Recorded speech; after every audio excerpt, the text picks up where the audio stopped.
Selamat petang, salam sejahtera.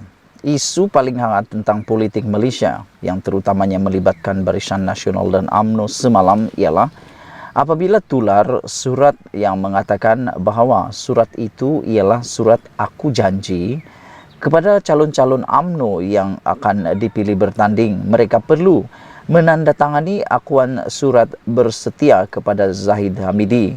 Dalam surat yang tular itu menulis bahawa mereka perlu setia kepada UMNO dan juga setia kepada Zahid Hamidi. Selain daripada itu, mereka juga harus menyokong yang mana apa saja keputusan yang dibuat oleh UMNO. Dan dalam surat tular itu juga kononnya mereka harus menyokong Zahid Hamidi untuk membentuk kabinet.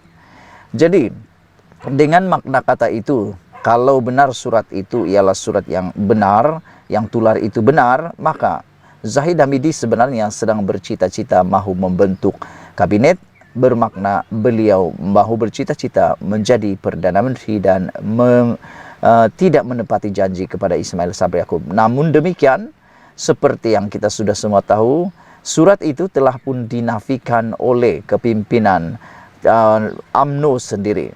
Mereka mengatakan bahawa surat itu adalah surat tidak benar dan sengaja direka-reka. Persoalannya petang ini ialah mengapa surat itu direka-reka? Siapa yang reka surat itu?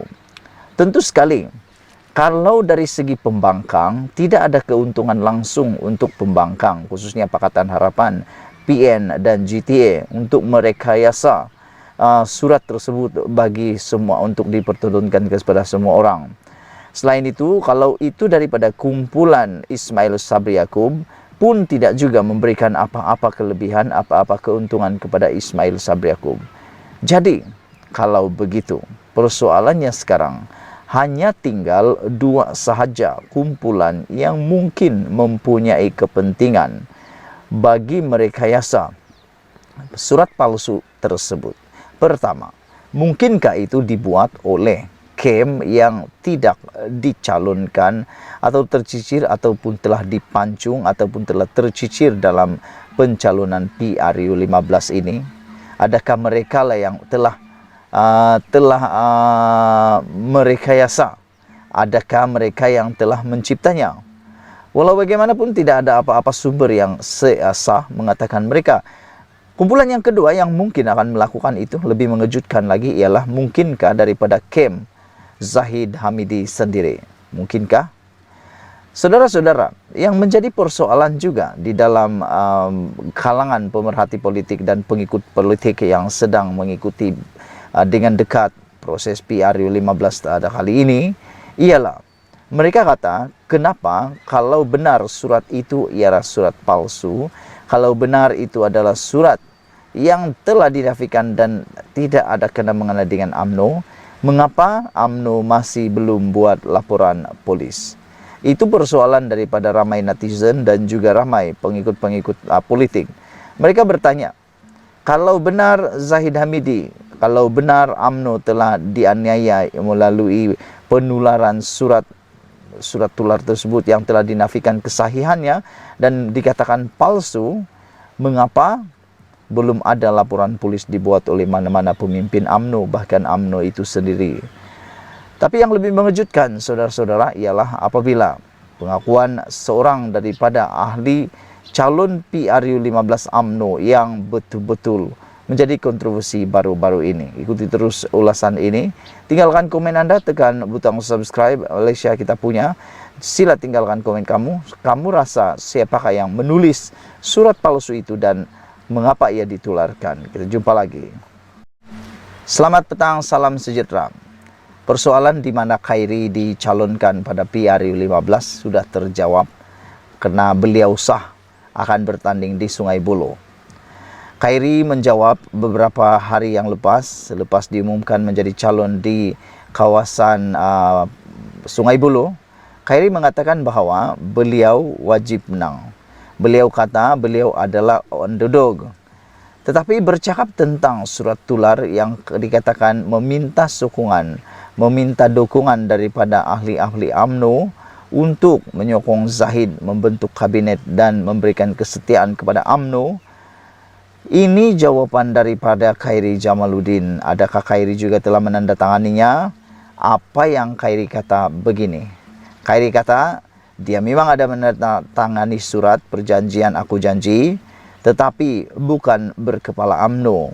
Suratnya bukan letterhead UMNO, tetapi letterhead Barisan Nasional, yang mana antara lain isi kandungan surat tersebut menyatakan bahwa mereka tidak akan lompat parti dan tetap setia kepada Barisan Nasional. Ini menjadikan isu surat tular yang sedang ditularkan di mana-mana di media sosial menjadi semakin hangat dan menjadi semakin tanda tanya besar. Siapa sebenarnya yang mencipta surat itu? Kalau benarlah surat itu adalah surat yang palsu, aku pun nak tahu juga kenapa UMNO tidak siasat cepat-cepat dan terus lapor kepada polis, supaya polis dapat membuat siasatan lanjut berkenaan surat yang tular itu. Karena aku pikir ini bagus untuk menyelamatkan dan menjaga integriti serta maruah UMNO. Ialah kan, pada waktu pilihan raya ini macam-macam isu yang boleh timbul, terutamanya tentang Zahid Hamidi. Kalau isu ini tidak dihentikan dengan membuat laporan polis supaya surat itu dapat disiasat, aku pikir ini boleh mencalar credibility, mencalar sokongan para pengundi kepada UMNO khususnya.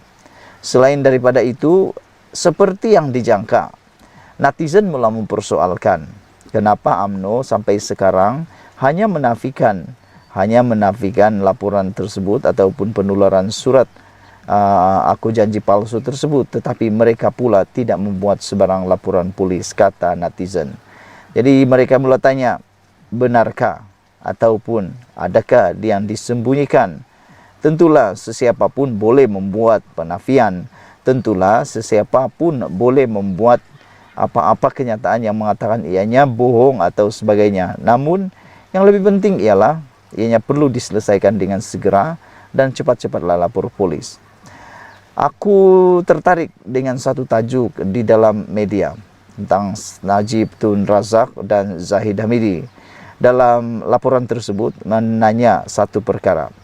Adakah Zahid sudah mula lupa akan Najib Tun Razak?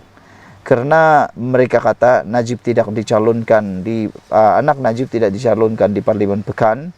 Adakah Zahid Hamidi sudah mula melupakan bosnya, yaitu bosku Najib? Kalau dia sudah mula lupakan, habislah Najib di penjara Kajang kali ini. Walau bagaimanapun, bersyukurlah kerana anak Najib masih lagi dicalonkan di kawasan Adun atau Dun yang mana sebahagian daripada Parlimen Pekan. Yang menjadi persoalan aku sampai sekarang masih lagi konsisten ialah kalau Najib mendapat pengampunan daripada Diraja, berjaya keluar seperti RU 15, adakah Najib akan bertanding semula dan di manakah dia akan bertanding kerana Parlimen Pekan telah pun kalaulah ditakdirkan menang orang tersebut di Parlimen Pekan, maukah dia menyerahkan kuasa kepada Najib? Sekian dulu untuk kali ini. Tinggalkan komen Anda, tekan butang subscribe ulasan petang yang mulia ini.